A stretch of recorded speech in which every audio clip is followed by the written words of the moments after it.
तुम्हारे अधिकार केवल कर्म करने में है, उसके फलों में नहीं।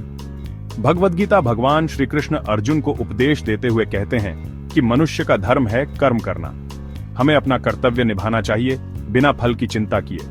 फल की इच्छा हमें मोह में डालती है और दुख का कारण बनती है। कर्म करते समय हमें अपने मन को शांत और स्थिर रखना चाहिए। फल की आसक्ति के बिना किया गया कर्म ही सच्चा कर्म होता है। ऐसा कर्म हमें मोक्ष की ओर ले जाता है। कर्मयोगी वह होता है जो निष्काम भाव से अपना कर्तव्य निभाता है। वह सफलता और असफलता दोनों में संभाव रखता है। कर्म करते समय हमें यह ध्यान रखना चाहिए कि हमारा कर्म दूसरों के हित में हो। स्वार्थी भाव से किया गया कर्म हमें पतन की ओर ले जाता है। गीता में भगवान श्री कृष्ण आत्मा के स्वरूप का वर्णन करते हैं। वे कहते हैं कि आत्मा अजर अमर और अविनाशी है। शरीर नश्वर है, आत्मा नहीं।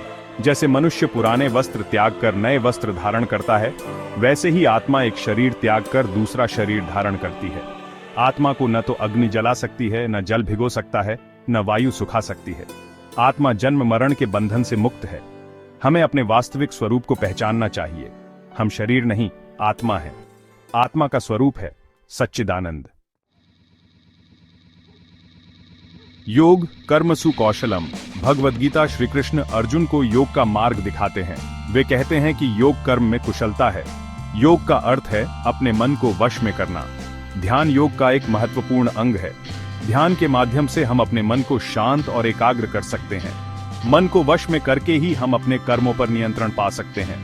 नियमित ध्यान से हमारी एकाग्रता बढ़ती है और हम अपने लक्ष्य को प्राप्त करने में सफल होते हैं। योग और ध्यान से हमारा मन और शरीर स्वस्थ रहता है।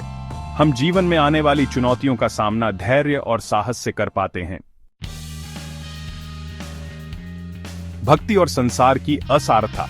भगवद गीता में भक्ति को भी महत्वपूर्ण स्थान दिया गया है।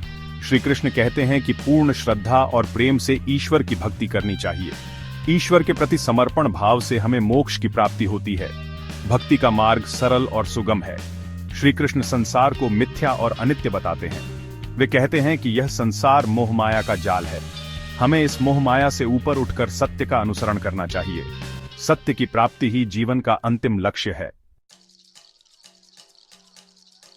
अंत में भगवान श्री कृष्ण के उपदेशों से अर्जुन के सारे भ्रम दूर हो जाते हैं। वे युद्ध करने के लिए तैयार हो जाते हैं।